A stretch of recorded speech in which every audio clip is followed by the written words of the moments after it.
ਰਾਧਾ स्वामी जी आज 23 ਨਵੰਬਰ 2025 ਨੂੰ ਡੇਰਾ party centre Delhi ਦੇ ਵਿੱਚ आज हुजूर जी ਵੱਲੋਂ सत्संग फरमाया गया। आज हुजूर जी ने करीबन 1 घंटा 5 मिनट ਦਾ सत्संग आज पार्टी सेंटर ਦੇ ਵਿੱਚ ਦਿੱਤਾ। शुरुआत ਦੇ ਵਿੱਚ हुजूर जी 9:20 ਤੇ ਆ ਗਏ ਸੀ। ਅੱਜ ਬਾਬਾ ਜੀ ਸਟੇਜ ਦੇ ਉੱਤੇ ਸ਼ੁਰੂ ਦੇ ਵਿੱਚ ਨਹੀਂ ਆਏ। ਬਾਅਦ ਦੇ ਵਿੱਚ ਜਦ 45 ਮਿੰਟ ਦਾ ਸਤਸੰਗ ਹੋ ਗਿਆ ਸੀ, ਆਖਰੀ ਦੇ ਵਿੱਚ ਬਾਬਾ ਜੀ ਇੱਕਦਮ ਬਾਬਾ ਜੀ ਨੇ ਸਰਪ੍ਰਾਈਜ਼ ਦਿੱਤਾ ਤੇ ਬਾਬਾ ਜੀ ਸਤਸੰਗ ਵਿਚਾਲੇ ਅੱਜ ਆਏ। ਅੱਜ हुजूर जी ਨੇ ਜਿਹੜੀ ਬਾਣੀ ਲਿੱਤੀ ਸੀ ਉਹ ਸੀ स्वामी जी महाराज ਦੀ ਬਾਣੀ, ਮਿੱਤਰ ਤੇਰਾ ਕੋਈ ਨਹੀਂ ਸੰਗੀਆਂ ਨੇ। आज हुजूर जी ने बहुत कड़े लफ्ज़ां ਨੂੰ इस्तेमाल करते हुए ਤੇ ਨਾਲ ਦੇ ਨਾਲ आज ਉਹਨਾਂ ਨੇ बहुत ही सख्त तरीके ਦੇ ਨਾਲ ਸਮਝਾਉਣ ਦੀ ਕੋਸ਼ਿਸ਼ ਕੀਤੀ। ਜਿਹੜੀ ਸੰਗਤ आज दिल्ली नहीं पहुंच सकी है वो बड़े प्यार ਦੇ ਨਾਲ इस समरी ਨੂੰ सुन सकती है जी। आज हुजूर जी ने जब बाणी लिती ਤੇ ਇਸ ਬਾਣੀ ਨੂੰ ਸਮਝਾਉਣ ਤੋਂ ਪਹਿਲਾਂ ਉਹਨਾਂ ਨੇ ਇੱਕ ਸਾਂਝਾ ਮੈਸੇਜ ਸਾਨੂੰ ਦਿੱਤਾ। ਉਹਨਾਂ ਨੇ ਕਿਹਾ ਕਿ ਪਰਸੋਂ ਆਪਾਂ ਗੁਰੂ ਘਰ ਦੀ ਬਾਣੀ ਲਿੱਤੀ ਸੀ, ਕੱਲ ਆਪਾਂ ਨੇ ਸ਼ੇਖ ਫਰੀਦ ਦੀ ਬਾਣੀ ਲਿੱਤੀ ਸੀ ਤੇ ਅੱਜ ਆਪਾਂ ਨੇ स्वामी जी महाराज ਦੀ ਬਾਣੀ ਲਿੱਤੀ है। आप जी ने समझाया कि देखो इस संसार में जो गुरु आते हैं, संत आते हैं, वो सबका जो समझाने का तरीका है वो एक ही है। वो हम सबको समझाने की कोशिश करते हैं। आपने कहा कि देखो जो संतों का मार्ग है वो तो प्रेम का मार्ग है, लेकिन कई बार संतों को चेतावनी भी देनी पड़ती है। जैसे हम कहें कि हम बच्चे को प्यार करते हैं, सभी माँ बाप अपने बच्चों से प्यार करते हैं, लेकिन कई बार जब बच्चा जबरदस्ती हो जाता है, जिद्दी हो जाता है, तो फिर हम उसको चेतावनी भी देते हैं, वार्निंग भी देते हैं, क्योंकि हम बच्चे का भला चाहते हैं। आज हुजूर जी ने हमें समझाया कि देखो ये जो संसार है ये धर्म और अधर्म के साथ चला है। शुरुआत में देखें जब सतयुग था तो धर्म और अधर्म तब भी थे, लेकिन धर्म एक अलग सृष्टि में था और अधर्म एक अलग सृष्टि में था। धर्म स्वर्गलोक में था तो अधर्म पाताल लोक में था। फिर त्रेता आया। त्रेता में क्या हुआ? त्रेता में फिर ये धरती पर आ गए, लेकिन अलग अलग स्थान पर हो गए। जहां अयोध्या में राम जी ने धर्म का झंडा लहराया, दूसरी तरफ लंकापति रावण ने अधर्म का झंडा लहराया। फिर द्वापर आया। द्वापर में क्या हुआ? द्वापर में हमने महाभारत देखी।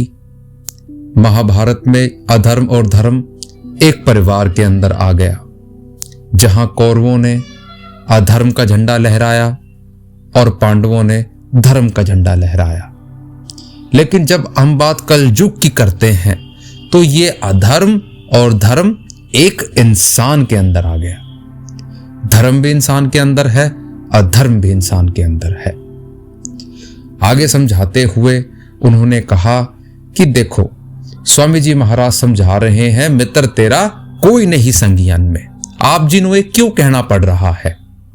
देखो वो सानू समझाने की कोशिश कर रहे हैं कि भाई हुजूर जी ने समझाया कि देखो ये जो रिश्ते नाते हम बनाए बैठे हैं और सोच रहे हैं कि ये रिश्तों ने हमारे काम आना है, तो ये हमारी गलत फहमी है। आप जी ने उदाहरण लेते हुए कहा कि देखो जब हम स्कूल में पढ़ते थे तो हमारे दूसरे यार दोस्त थे, फिर हम कॉलेज में चले गए, फिर हमारे दूसरे यार दोस्त हो गए, फिर जब हम काम काज में लग गए तो हमारे दूसरे यार दोस्त हो गए। अब ये जो यार दोस्त हैं ये तो बदलते जा रहे हैं। मित्र हमारा कौन है? मित्र हमारा वो है जो हमारे सुख दुख में, हमारी हर परिस्थिति में हमारे जीते जी और हमारे मरने के बाद भी हमारा साथ दे, वो हमारा सच्चा मित्र है। तो जो रिश्ते आर्जी हैं, जो रिश्ते गरज के रिश्ते हैं, जिन्होंने समय पर आकर खत्म हो जाना है, वो हमारे मित्र कैसे हो सकते हैं। इसलिए आप जी ने कहा कि तुम्हारा उस गुरु के बिना कोई संज्ञान में नहीं है। आगे आप बात कर रहे हैं पड़ा क्यों सोवे इन ठगियन में। आपने एग्जाम्पल लिखा कि देखो एक चोर होता है जो दिन के उजाले में आकर सारी चीज को चुरा कर ले जाता है। एक गुंडा या डाकू होता है जो बंदूक की नोक पर हमारे से चीजें चुरा कर ले जाता है। और एक होता है ठग। ठग कौन होता है? ना ये रात के अंधेरे में आता है, ना ये बंदूक लेकर आता है, ये लेके आता है मिठियां मिठियां गल्ला। उन मीठी मीठी बातों में हमें फंसाकर, उस मोह के बंधन में फंसाकर हमसे हम ही को छीन कर ले जाता है। आप जी समझा रहे हैं कि रिश्ते नातों से संत महात्मा प्यार करने से मना नहीं करते, लेकिन प्रेम और प्यार में और मोह में जमीन आसमान का अंतर है। प्रेम और प्यार कुर्बानी का रास्ता है, प्रेम और प्यार देने का रास्ता है, लेकिन मोह हमें कमजोर बनाता है। आप जी आगे समझा रहे हैं, चेत कर प्रीत करो सत्संग में, गुरु फिर रंग दे नाम अरंग में। आगे आप जी फरमा रहे हैं कि देखो फिर वो सच्चा जो मित्र है वो कौन है? वो सतगुरु है। जब हम सत्संग में आएंगे उस फोकस के साथ, उस कंसंट्रेशन के साथ हम सत्संग से जुड़ेंगे, तो फिर वो जो गुरु है वो हमें नाम के रंग में रंग देगा। वो रंग क्यों चाहिए? क्योंकि हमारा जो ये मन है ये भ्रमित है। आज इस पर जो रंग लगा हुआ है वो दुनियावी रंग लगा हुआ है। जब हम सत्संग से जुड़ेंगे, वो गुरु हमें वो नाम बख्शेगा, तो ये जो मैल है मन का ये धुल जाएगा। जन्म जन्म की मैल इसको लागी, काला होया पिया, कि पता नहीं कितने जन्मों से इसको वो मैल लगी हुई है, जिस कारण से ये मैला हो गया है। लेकिन जब गुरु हमको उस नाम में रंग देगा, तो फिर हम उस गुरु के रूप में रंग जाएंगे। फिर आगे समझा रहे हैं, धन संपत तेरे काम ना आवे, छोड़ चलो ये छिन में। आज हुजूर जी ने कहा कि सारी चीजों में ये जो तुक है, ये आज के जमाने को देखते हुए सबसे इंपॉर्टेंट तुक है।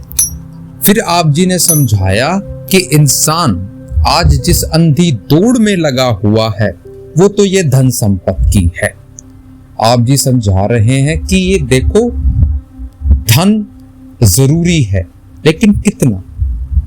बाबा जी जरा अपने सत्संगों में फरमाते हैं कि देखो इंसान को क्या चाहिए, 2 जून की रोटी, सर पे छत और रहने के लिए 2 जोड़ी कपड़े।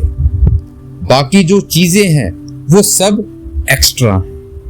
मालिक ने हम पर वो मेहर की है, हमें शुक्र करना चाहिए, लेकिन हम इसकी अंधी दौड़ में लगे हुए हैं। आप जी ने समझाया कि ये हमारे काम नहीं आएगी। आप देखो बड़े बड़े राजे महाराजे इस दुनिया में आए, क्या वो इस धन संपत्ति को अपने साथ ले पाए? क्या उनमें से कोई इस धन संपत्ति को अपने साथ लेकर गया? नहीं लेकर गया। उन्होंने कहा कि ये हमारे काम नहीं आएगी। जो चीज आज हम भोग रहे हैं, कल कोई और भोग रहा था, आगे कोई और भोगेगा। तो हमें समझा रहे हैं कि हमें अपने आप को इस चीज से आगे निकालना है। आगे फिर समझा रहे हैं, आगे रैन अंधेरी भारी, काज करो कुछ दिन में। अब हमें थोड़ा चेतावनी की तरफ लेकर जा रहे हैं कि देखो ये जो जिंदगी है, आगे हम सोचेंगे कि आगे हो जाएगी, नहीं हो पाएगी। जैसे जैसे मन पर प्रभाव पड़ते रहेंगे, आगे और हमें अंधेरा देखने को मिलेगा। काज करो कुछ दिन में। अब हमसे कह रहे हैं कि हमें वो युक्ति जो हमें समझाई गई है वो करने की जरूरत है। ये करनी का मार्ग है, करेंगे तो मिलेगा। आगे फिर समझा रहे हैं, ये देही फिर हाथ ना आवे, फिरो 84 वन में। फिर स्वामी जी महाराज हमें समझा रहे हैं कि देखो भाई, ये जो शरीर है ये फिर हमारे को मिले या ना मिले, उस परमात्मा ने मेहर की, उस परमात्मा ने हम पर वो दया दिखाई कि हमें इस दुनिया से निकालने के लिए हमें ये जामा बख्शा। लेकिन अगर हम इसमें वो भक्ति नहीं करेंगे, वो बताई हुई युक्ति के साधन से नहीं चलेंगे, तो भाई फिर ये पता नहीं मिले या ना मिले। फिर हम फिर से उस 84 के जेल खाने में फंस जाएंगे जहां से हम निकलकर इस मनुष्य जामे में आए हैं। ये वो आखिरी पौड़ी है, अगर यहां से हमारा पैर फिसला तो पता नहीं कब सहारा मिलेगा। आगे फिर समझा रहे हैं, गुरु सेवा कर गुरु रिझाओ, आओ तुम इस ढंग में। अब गुरु की सेवा के बारे में बात कर रहे हैं। देखो गुरु कौन है?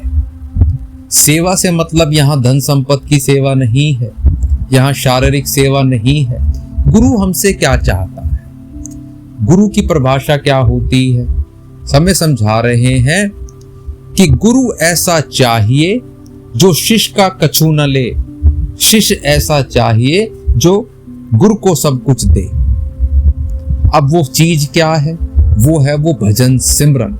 गुरु हमसे वो भजन सिमरन चाहता है, उससे बड़ी सेवा नहीं हो सकती। जब हम उस ढंग में जाएंगे, अपने आप को उस गुरु के प्रति सुपुर्द कराएंगे, तब जाके हमें वो सोची आएगी।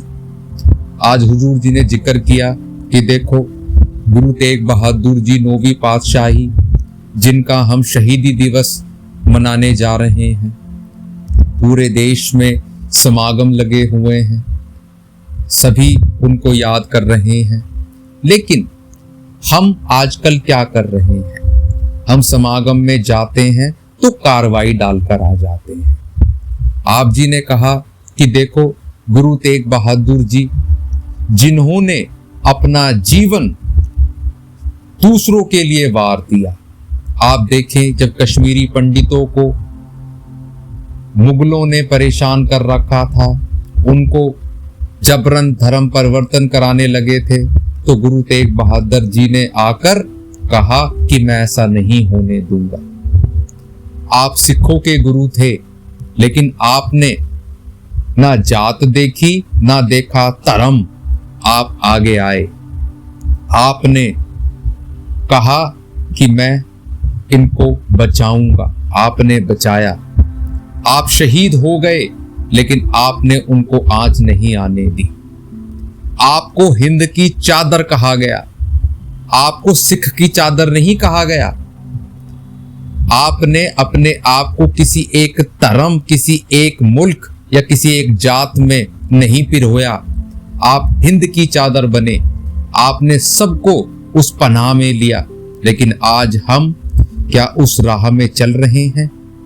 आज धर्म के नाम पर कत्लेआम हो रहे हैं, आज हम जाति के बंधन में बंधे हुए हैं, आज हम एक दूसरे को ऊंच नीच की तरफ से देखते हैं।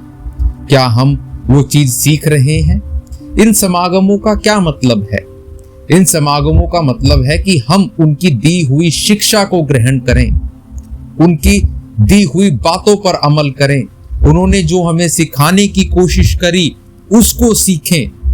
पर हमने तो सिर्फ एक ये इवेंट बना दिया है कि ठीक है जी, तारीखें आई हैं तो आज याद कर लेते हैं, बाकी अगले दिन फिर से हमें वही चीजें चलानी है। देखो, जितने भी गुरु पीर पैगंबर हैं, उनके प्रकाश पूरब आते हैं, उनके शहीदी दिवस आते हैं, ये हमें सिखाने के लिए आते हैं। ये हमें उस सच्ची गुरु की सेवा करने को बताते हैं। वो सेवा क्या है? वो है भजन सिमरन, एक चंगा इंसान और सबकी चरदिकला मंगना। वो हमें सीखना है। आगे फिर हमें समझा रहे हैं, गुरु बिन तेरा और न कोई, थार बचन ये मन में। अगर हम ये सोचें कि ये जो रिश्ते नाते हैं, ये जो यार दोस्त मित्र हैं, ये हमारे काम आ जाएंगे, तो कभी नहीं आएंगे। गुरु के बिना हमारा कोई सहारा नहीं बन सकता। गुरु ही वो कड़ी है जो हमें यहां से उस परमात्मा की तरफ लेकर जाएगा। तो ये हमें ठानने की जरूरत है। आगे फिर कहा, साध गुरु का कहना मानो, रहो उदास जगत में।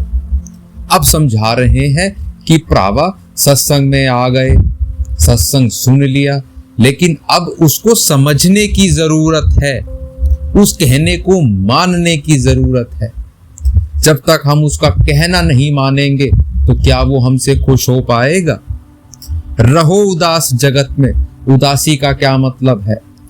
कि हमारे जो शरीर है वो धरती पर रहे, लेकिन परमेश्वर में प्राण। हमारी सोच उस पर एक से जुड़ी रहे, हमारी लिव उससे जुड़ी रहे। हमें ऐसी अवस्था तक पहुंचना है। आगे फिर समझा रहे हैं, छल बल छोड़ो और चतुराई, क्यों तुम पड़ो कुगति में। फिर समझा रहे हैं कि इंसान आज सोचता है कि अपने इंटेलेक्चुअल के साथ, वो इन टैक्टिक्स के साथ चतुराई कर लेगा। नहीं कर सकता। वो कुल मालिक है, वो हमारे हर एक जर्रे जर्रे को जानता है। कह रहे हैं, ये मत करो, क्यों पड़ रहे हो कुगति में। सिमरन करो, गुरु को सेवो, चल रहो आज गगन में। कल की खबर काल फिर लेगा, वहां तुम जलो अगन में। अब यहां पर स्वामी जी महाराज हमें दो सिचुएशन में डाल रहे हैं। एक तरफ तो हमें वो गगन की बात कर रहे हैं, दूसरी तरफ वो अग्नि की बात कर रहे हैं। गगन का मतलब उन्होंने कहा कि अगर सिमरन करोगे, गुरु की बताई हुई युक्ति को ढालोगे, तो प्रावा उस गगन तक पहुंच जाओगे, उस रूहानी मंडलों तक सफर करोगे, उस परमात्मा के सचखंड तक पहुंच जाओगे। दूसरी तरफ हमें चेतावनी दे रहे हैं कि अगर ये सब चीजें नहीं की तो कल की खबर काल फिर लेगा। फिर वो काल जो है वो हमारी खबर लेगा और नरक का दरवाजा हमारे लिए खुल जाएगा। फिर वहां की जो पनिशमेंट्स होंगी, जो सजाएं होंगी, फिर वो हमें झेलनी पड़ेंगी। फिर हमें कुछ आखिरी तुकों में समझा रहे हैं, अभी समझ देर मत करियो, ना जानू क्या हो इस पन में। यो समझाए कहे राधा स्वामी, मानो एक वचन में। अब हमें कह रहे हैं कि भाई, दुनिया का कोई भरोसा नहीं है, कब यहां से जाना पड़ जाए, कब यहां से हमारा बोरिया बिस्तर पैक हो जाए। इसलिए हमें चाहिए कि हमें अभी से इस चीज को पकड़ने की जरूरत है, समझने की जरूरत है। समझेंगे, मानेंगे तो हमारा कुछ बन सकेगा। हम नहीं जानते आगे क्या हो जाएगा, जाने क्या हो इस पल में। यो समझाए कहे राधा स्वामी, मानो एक वचन। अब शुरुआत आपने चेतावनी से करी और अंत आप रिक्वेस्ट के साथ कर रहे हैं कि भाई, जो समझाना था समझा दिया, उस एक वचन में मान लो, अब देर नहीं करना। इंसान को समझने की जरूरत है। ये जड़ा शब्द है, ये हमें उस सच्चाई की तरफ लेकर जा रहा है। अगर हम आज नहीं समझे तो फिर भाई कोई हमें समझाने वाला नहीं। समझेंगे, उस चीज को अमल में लाएंगे तो करेंगे। हुजूर जी ने कहा कि जो भजन सिमरन हमें दिया गया है, हमें उसकी परख नहीं करनी है। हमें विश्वास करते हुए 2 घंटे के करीब भजन सिमरन में लगना है। याद रखें, अगर हम उसके लिए वक्त निकालेंगे, उसके बताई हुई युक्ति के साथ चलेंगे, तो वो हमारी स्वार्थ भी बनाएगा वो हमारा परमार्थ भी बनाएगा, लेकिन हमें करने की जरूरत है। करेंगे तो पाएंगे। ये थी आज की सारांश जो सत्संग दिल्ली में हुआ। हुजूर जी ने बड़े कड़े लफ्जों में समझाया। अब हमें भी चाहिए कि हम इससे प्रेरणा लेते हुए अपने जीवन को उस ढंग से ढालेंगे तो हम उस तक पहुंचेंगे। अभी समझ देर मत करियो, न जान क्या होए इस पन में। यो समझाए राधा स्वामी, मानो एक बचन